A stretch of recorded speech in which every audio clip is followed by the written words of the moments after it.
এই আসন্ন রমজানকে কেন্দ্র করে আমাদের দেশের দোকানদার, মজুদদার, ঠিকাদার, ঠেকবাজ, ডাকাত, সিন্ডিকেট, সরকারি বেসরকারি বিভিন্ন আঙ্গিকে বিভিন্ন মানুষ বিভিন্ন ধরনের প্রস্তুতি নিচ্ছে। কি কথা বল রমজানকে কেন্দ্র করে কি দোকানদার, কি মজুদদার, কি ঠিকাদার, কি হেল্পার, কি ড্রাইভার, কি ইমাম, কি খতিব, কি খাত মজুর, কি দিন মজুর, সব মানুষ একটা প্রস্তুতি নিচ্ছে না? আগে ভাগে এক শ্রেণীর মানুষ আছে প্রস্তুতি নিচ্ছে এভাবে যে এবারে ঈদ মার্কেটিং, রমজান উপলক্ষে কি কি মার্কেটিং হবে এটা তালিকা তৈরি করছে। এটাও তাদের একটা প্রিপারেশন। আর অন্যদিকে ঘরের কর্তা ব্যক্তি তিনিও ভাবছেন এবারে ফ্যামিলিতে তো বিশাল বাজেট, এই বাজেট পূরণ করতে হলে আমি যে মাহিনা পাই বা আমার যে ইনকাম এটা দিয়ে সম্ভব না। সুতরাং ডান হাত আর বাম হাতে কিভাবে কিছু ইনকাম করা যায় এই রাস্তা আমাকে খুঁজে বের করতে হবে। ডান হাত আর বাম হাতের ইনকাম বুঝেন না? বুঝলে এক কথায় বলি বৈধ আর অবৈধ, হালাল অথবা হারাম, অর্থাৎ তার টাকা চাই। কোন পরিবারের চাপের কারণে, পরিবারের ব্যাপক চাহিদার কারণে পরিবারের ইনকাম সোর্স যারা আয় করে তারা অবৈধ পন্থা অবলম্বন করতে বাধ্য হয়। কার কারণে? পরিবারের সদস্যদের কারণে। স্ত্রীর বিশাল ডিমান্ড থাকে, এবারে এ ধরনের পোশাক আশাক না দিলে হবে না, এই ধরনের গয়নাগাটি না দিলে হবে না। সন্তান যার একটা ব্যাপক চাহিদা থাকে, এবারে এটা দিতে হবে। তখন সে মনে করে রমজান মাস, ভালো ইফতারি দরকার, ভালো খাবার দরকার। রোজা যতটুকুই রাখি বা না রাখি, কিন্তু খাবার সামগ্রী হাই ক্লাসের উচ্চ বিলাসের থাকতে হবে। এই পারিবারিক ব্যাপক চাহিদার কারণে অনেক পরিবারের ইনকাম সোর্সের সাথে যারা সম্পৃক্ত, এই ধরনের আয় রোজগারের সাথে যারা সম্পৃক্ত, এই সমস্ত মানুষগুলো বৈধ অবৈধ বিভিন্ন পন্থায় জুলুম করে ইনকাম করার প্রস্তুতি গ্রহণ করে। এই জন্য দোকানদার কিভাবে 10 টাকার জিনিস 30 টাকা বিক্রি করবে এই পরিকল্পনা তৈরি করে, এবং তিনি কম টাকায় জিনিসপত্র কিনে আগে থেকেই কি করেন, মজুদ করেন, তাকে মজুদদার বলা হয়। এক শ্রেণীর মানুষের যারা মজুদদারি নিয়ে ব্যস্ত, কম টাকায় কিনে এখন সব স্টক করে রাখছে, রমজানে ব্যাপক ভাবে ছাড়বে। দোকানদার ওইভাবে করে। সারা বিশ্বের ইতিহাস খুঁজে দেখে, বিশ্বের অন্যান্য মুসলিম রাষ্ট্রগুলোতে রমজানের উসিলায়, রমজানের রহমতার বরকতের আশায়, সওয়াবের আশায় দোকানদাররা, ব্যবসায়ীরা কম টাকায়, অল্প ব্যবসায় জিনিসপত্র লেনদেন করেন, ব্যাপকভাবে বিক্রি করেন, যাতে সাধারণ মানুষরাও, দরিদ্র সব ধরনের মানুষরা যেন রমজানে খাবারে কষ্ট না পায় এবং ঠিকঠাক মতো জীবনযাপন করতে পারে, সেহরি ইত্যাদিতে যেন ঠিক থাকে। কিন্তু একমাত্র বাংলাদেশ, আমরা এমন স্মার্ট হলাম, আমরা এমন ডিজিটাল হলাম যে 1 কেজি খেজুর কিনে একটা দরিদ্র মানুষ ইফতার করার পরিকল্পনা করতে পারে না। কি এটা কি অবাস্তব কথা? অবাস্তব কথা। এই জন্য দোকানদারের পরিকল্পনা থাকে কিভাবে রমজান কেন্দ্রিক ব্যবসা সারাবে, মজুদদারের পরিকল্পনা থাকে কিভাবে মজুদদারি করে কিভাবে সে আয় উন্নতি করবে। ব্যবসায়িক সিস্টেমে পরিকল্পনা নেয়, মজুদদারি সিস্টেমে নেয়, সরকারি বেসরকারি বিভিন্ন কর্মচারীরা বিভিন্ন ভাবে পরিকল্পনা গ্রহণ করে রমজান কেন্দ্রিক তারা কিভাবে ইনকাম করবে। কিন্তু এজ ইমানদার হিসাবে আমার পরিকল্পনাটা কি, যে রমজান মাস যে আসছে, এখন শাবান আর অল্প কয়েকদিন পরে রমজান, আমার পরিকল্পনাটা কি, একটু ইমানদারি পরিকল্পনায় কি কি থাকা উচিত, এটা কি কখনো ভেবে দেখেছে? বলেন, কখনো ভেবে দেখেছেন? আল্লাহ তাআলা সূরা কাসাসের মধ্যে বলেন, ওয়া রাব্বুকা ইয়াখলুকু মা ইয়াশা ওয়া ইয়াখতার মা কানা লাকুমুল খায়রা সুবহানাল্লাহি ওয়া তাআলা আম্মা ইউশরিকুন। আল্লাহ তাআলা বলেন, তোমার প্রতিপালক যা ইচ্ছা সৃষ্টি করেন এবং যাকে ইচ্ছা মনোনীত করেন, বাছাই করেন। যাকে ইচ্ছা তাকে মনোনীত করেন, বাছাই করেন, আর যা ইচ্ছা তিনি তা সৃষ্টি করেন। এ সকল আয়াতের ব্যাখ্যা থেকে, বিভিন্ন জায়গা থেকে, ইসলামের বিভিন্ন প্রেক্ষাপট থেকে যদি আমরা বুঝি, তাহলে দেখা যায় যে আল্লাহ তাআলা ফেরেশতাদের মধ্যে 4 জনকে তিনি কি করেছেন? মনোনীত করেছেন। আল্লাহ তাআলার অসংখ্য ফেরেশতারা যে আছে, এর মধ্যে তিনি 4 জনকে কি করেছেন? মনোনীত করেছেন। যেমন হযরত জিবরিল আমিন আলাইহিস সালাতু ওয়াস সালাম, এরপরে হযরত মিকাইল আলাইহিস সালাতু ওয়াস সালাম, হযরত ইসরাফিল আলাইহিস সালাতু ওয়াস সালাম, হযরত আজরাইল আলাইহিস সালাতু ওয়াস সালাম। এদের মধ্যে সবচেয়ে সেরা যিনি, তিনি হলেন হযরত জিবরাইল আমিন আলাইহিস সালাতু ওয়াস সালাম। এভাবে যদি দেখেন, আল্লাহ তাআলা নবীদের মধ্যে 4 জনকে শ্রেষ্ঠত্ব দান করেছেন।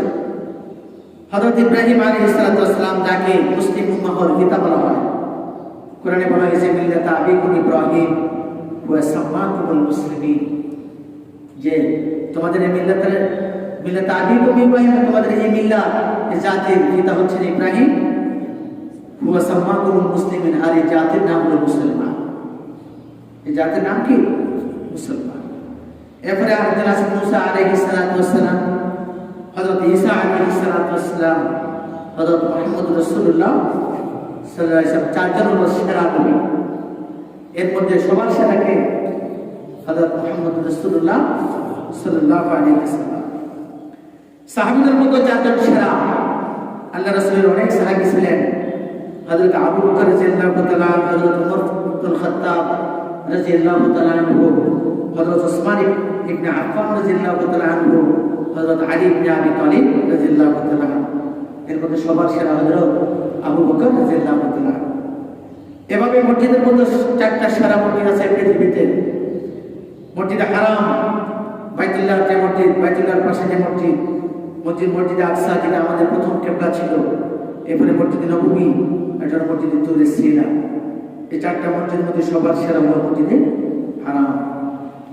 সুতরাং এর মধ্যে আসেন দিবসের মধ্যে 4টা দিবস, 4টা দিন আছে সবার সেরা দিন। ঈদ উল ফিতরের দিন, ঈদ উল আজহার দিন, আরাফার দিন, আশুরার দিন। এর মধ্যে শ্রেষ্ঠ দিন হিসাবে আখ্যা দেওয়া হয়েছে আরাফার দিন, ইয়ৌম আরাফা। রাতের মধ্যে 4টা রাত সেরা রাত, লাইলাতুল বারাত, লাইলাতুল কদর, লাইলাতুল জুমআ। যেমন জুমার রাত কোনটা বলেন তো? আজকের দিন শেষে যে রাত আসবে এটা, না আগে যেটা গেছে সেটা? সেটা গেছে। অর্থাৎ আরবি হিসাবে রাত্রি আগে আসে, দিন পরে আসে। সূর্য ডোবার সাথে সাথে আরেকটা দিন শুরু হয়ে যায়। সুতরাং জুমার দিনটা আমরা অতিক্রম করে ফেলেছি। আর এটা হলো ঈদের রাত। এর মধ্যে লাইলাতুল কদর হচ্ছে সবচেয়ে শ্রেষ্ঠ রাত। মাসের মধ্যে হলো 4টা মাস হলো সেরা মাস। 4টা মাস কি সেরা মাস? এর মধ্যে রমজান, শাবান, রজব আর মুহররম। রজব চলে গেছে, মুহররম আগে অতিক্রম করেছে। মুহররম এবং রজব অতিক্রম করেছে, আর সামনে আছে শাবান আর রমজান। অর্থাৎ আল্লাহ তাআলা যে সকল মাস সৃষ্টি করেছেন, এর মধ্যে 4টা মাসকে আল্লাহ তাআলা বাছাই করে শ্রেষ্ঠ মর্যাদা দিয়েছেন। এই মাসগুলিকে বলা হয় আশকুরে হুরুম, অর্থাৎ সম্মানিত মাসগুলির মধ্যে 4টা মাস অধিক সম্মানিত মাস। এর মধ্যে সবচেয়ে সেরা মাস কোনটা? রমজান। এই জন্য যেই কথাটা বলার জন্য এই কথাগুলো বললাম, সেটা হচ্ছে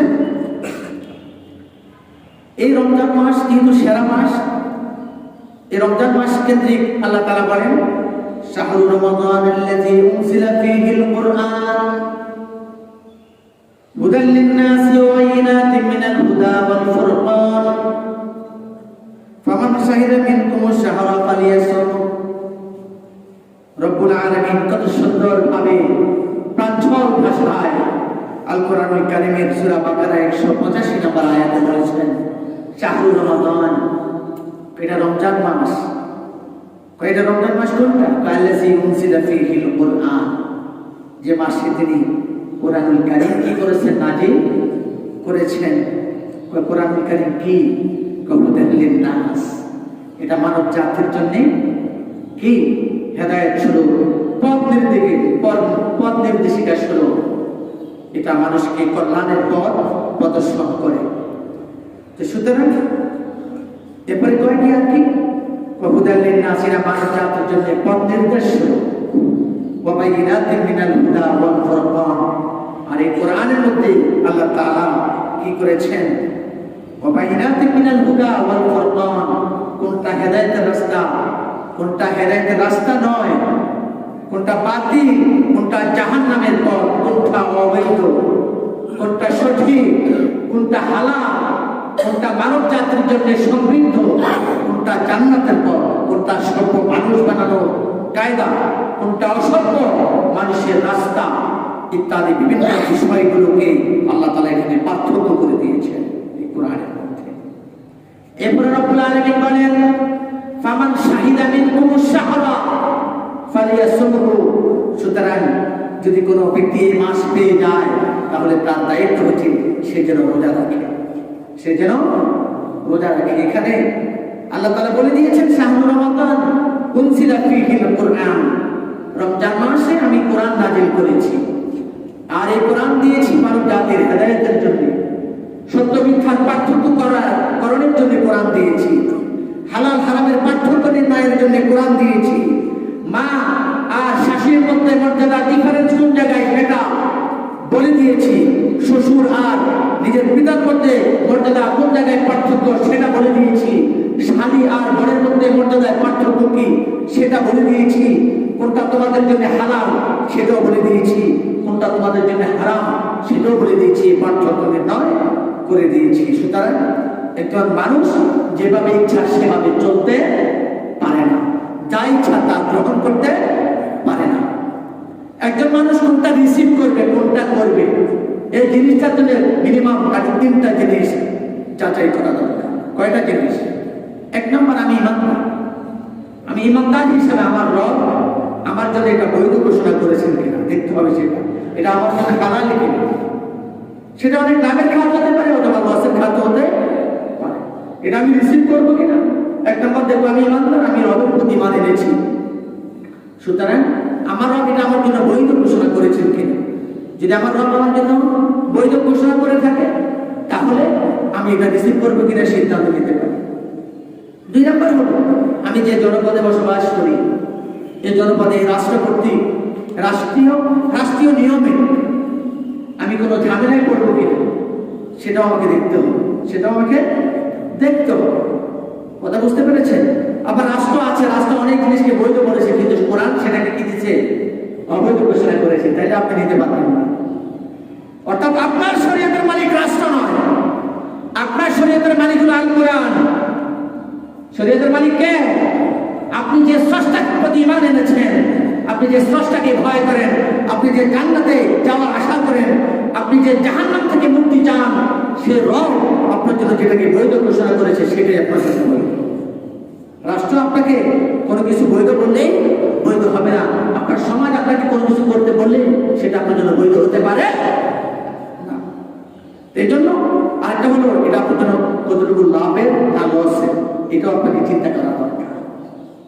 এই জন্য আমাদের যে দায়িত্ব, যে আল্লাহ তাআলা যে আমাদেরকে 4টা মাস দিয়েছেন, এর মধ্যে আমরা 2টা মাস অতিক্রম করেছি, মুহররম আর রজব, আর এখন আছে কি শাবান। শাবানের পরে রমজান আসবে। তো এখানে দোকানদার নতুন যদি পরিকল্পনা গ্রহণ করে রমজান কালে কি কি ব্যবসা করবে, কি কি সাজাবে, এই বিষয়টা তো আমাদের মধ্যে জানা দরকার। যে আমি ইমানদার, আমি রমজানে কি করতে চাই, আমি কি দৈনিক 1 পারা করে কোরআন শরীফ তেলাওয়াত করতে পারবো? তাহলে আমি যদি রেগুলারলি মেনটেন করতে পারি তাহলে মাস শেষে আমার কোরআন শরীফ খতম হবে। আমি যদি দৈনিক খতমে তারাবিতে অংশগ্রহণ করতে পারি তাহলে এই তেলাওয়াত শোনার মাধ্যমে আমার আরেকটা খতম হয়। তাহলে আমি কি রেগুলার যাবো কিনা তারাবির নামাজে? ঠিক আছে? অথবা আমার বয়স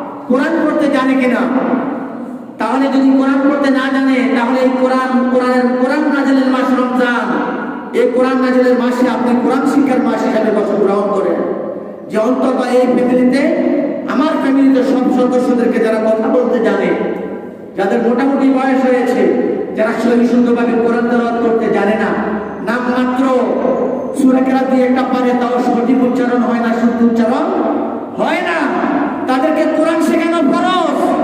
নামাজ আদায় করা ফরজ, যেমনিভাবে কোরআন ছাড়া নামাজ আদায় হয় না, সুতরাং নামাজে দাঁড়ানোর আগে কোরআনটা সহি শুদ্ধভাবে শিক্ষা করা ফরজ।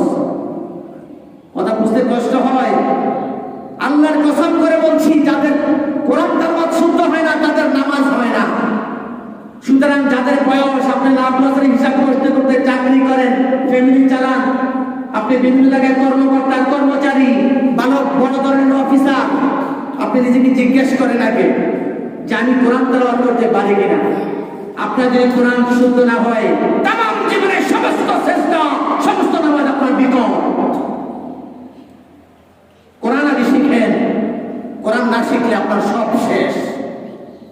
সঠিকভাবে কোরআন শুদ্ধ উচ্চারণে কোরআন শেখা, অন্তত সূরা ফিল থেকে আলাম তারা থেকে সূরা নাস পর্যন্ত 10টা সূরা যদি আপনি শুদ্ধভাবে সূরা ফাতিহা সহ শিখতে না পারেন, তাহলে অন্তত আপনার কপালে শুদ্ধভাবে নামাজ পড়া সম্ভব নয়। আপনার কপালে জুটবে না শুদ্ধভাবে নামাজ পড়া। এই জন্য ব্যবসা চিন্তা করলেন, কিন্তু জাহান্নাম থেকে বাঁচার চিন্তা করেছেন কিনা নিজের বিবেককে কখনো জিজ্ঞেস করেছেন? আমি আপনাদেরকে পরিকল্পনা দিতে চাই। আমার ইচ্ছা হয় যে আপনারা আজকে, আমি বলে দিলাম, আপনারা পরিকল্পনা করে এই রমজানে কি করবেন। আগামী সময় আপনাদের কাছে আমি আপনাদের পরিকল্পনা দিতে চাই, এই রমজান কিভাবে কাটাতে চান। কত কেজি ছোলা মেয়ের বাড়িতে পাঠাবেন, কত কেজি খেজুর কিনবেন, ইফতার করবেন, সেই আইটেম, সেই কাউসার আপনার গর্ভগৃহিণী, আপনার স্ত্রী আপনার হাতে তুলে দেয়, আপনিও সেভাবে বাজার করেন। কিন্তু কখনো জিজ্ঞেস করেছেন, হে বেগম, তোমাকে নিয়ে আমি সংসার করি, তোমার সূরা ফাতিহা শুদ্ধ হয় কি আদৌ? জিজ্ঞেস করেছেন? কখনো মসজিদের ইমাম সাহেবের সামনে এসে দাঁড়িয়েছেন যে বলেন তো, আমি সূরা ফাতিহা শোনাচ্ছি, সূরা না শোনাই আমার সূরাগুলোর সঠিক উচ্চারণ, শুদ্ধ উচ্চারণ হয় কিনা একটু যাচাই করে দেন। জিজ্ঞেস করেছেন? আপনি দুনিয়া, তামাম দুনিয়া বুঝেন, এগুলো বুঝেন না, আপনার জায়গা কোথায়? আপনি কি চিন্তা করেছেন? আপনি লাভ লস বুঝেন, পেটে ব্যথা করলে আপনার ডাক্তারের কাছে চাইতে আপনাকে কেউ পরামর্শ দিতে হয় না, কিন্তু সূরা ফাতিহা অথবা কোরআনের একটা ছোট্ট আয়াত আপনি শুদ্ধভাবে উচ্চারণ করতে পারেন কিনা, আপনার ঠিক মতো রুকু হয় কিনা, সিজদা হয় কিনা, আপনি এটা যাচাই করার জন্য আপনাকে এটা পরামর্শ দিতে হয়। কারণটা কি? আপনার বিবেক কোথায়? আপনার বুদ্ধি কোথায়? আপনি কি বুদ্ধি প্রতিবন্ধী? লাভ লস বুঝেন, পেটের ব্যথা বুঝেন, সূরা ফাতিহা উচ্চারণ হয় কিনা, আপনি আকাশেও পারেন কিনা, আপনি যে নামাজ পড়ছেন দীর্ঘ 40 বছর যাবত, 50 বছর যাবত, 30 বছর যাবত, আপনার নামাজ হচ্ছে কিনা সেটা কি কখনো যাচাই করেছেন? যাচাই করতে হবে। আপনার অসুস্থ হলে আপনি এক্সপিরিয়েন্স ডাক্তার, বিশেষজ্ঞ ডাক্তার খুঁজে বের করেন আপনার নামাজ শুদ্ধ কিনা। আপনি মসজিদে আসলে ইমাম সাহেবকে শোনান, যদি ইমাম সাহেব শোনার পরে বলে যে না হয় না, তাহলে পরামর্শ নিয়ে কার দ্বারা সম্ভব সেটা এই রমজান মাসের বিচার ঠিক করেন। পুরা রমজানে অন্যান্য চাকরি জীবনের কাজ সমান, ব্যবসায়িক কাজ সমান, আল কোরআন এটা ইবাদত কামের মৌসুম। এই রমজান কেন্দ্রিক পরিকল্পনা করেন যে এই রমজানে অন্তত বিশুদ্ধভাবে কোরআন তেলাওয়াত শিখতে চাই, বিশুদ্ধভাবে অন্তত 10টা সূরা শিখতে চাই। এই সূরা যদি আপনি শুদ্ধভাবে উচ্চারণ করতে না পারেন, আপনার নামাজ হবে না। কারণ অশুদ্ধ উচ্চারণ দিয়ে আপনি কোরআনের অর্থকে বিকৃত করেন, কোরআনের অর্থ ঠিক থাকে না। এই জন্য পরিকল্পনা নিতে হবে, পরিকল্পনা নিতে হবে। দোকানদার আর মজুমদারের মতো পরিকল্পনা ব্যবসার নয়। এবারে পরিকল্পনা হবে রমজানে কোরআন শিক্ষার মাস, কোরআন বোঝার মাস হিসেবে, ইবাদতের মাস হিসেবে গ্রহণ করেন। আপনাকে মনে রাখা দরকার যে 2 রাকাত নফল নামাজ পড়ার চাইতে যদি আপনি কোরআনের একটা আয়াত শুদ্ধভাবে শিখেন, অন্তত 100 রাকাত নফল নামাজের চাইতে অতি উত্তম সওয়াব। এটা কি জানতেন? সুতরাং এই নফল নামাজের চাইতে আপনার 2 রাকাত এক আয়াত যদি আপনি শুদ্ধভাবে কোরআন তেলাওয়াত শিখতে পারেন, এটা আপনার জন্য আগের ফরজ। কোরআন নামাজ পড়া ফরজ ঠিক আছে, কিন্তু এই নামাজ আদায়ের জন্য কোরআন শুদ্ধভাবে শিক্ষা করা আগের ফরজ। এই নামাজ পড়ার জন্য ওযু করা ফরজ, কিন্তু ওযু করার আগে আপনার ওযুর নিয়ম শিখতে হবে। প্রিয় ভাইরা, এখান থেকে আরো গুরুত্বপূর্ণ কিছু কথা বলবো আগামী সময়। আল্লাহ তাআলা আমাদেরকে তৌফিক দান করুন। ওয়া আখিরু দাওয়ানা আলহামদুলিল্লাহি রাব্বিল আলামিন। আসসালামু আলাইকুম ওয়া রাহমাতুল্লাহ।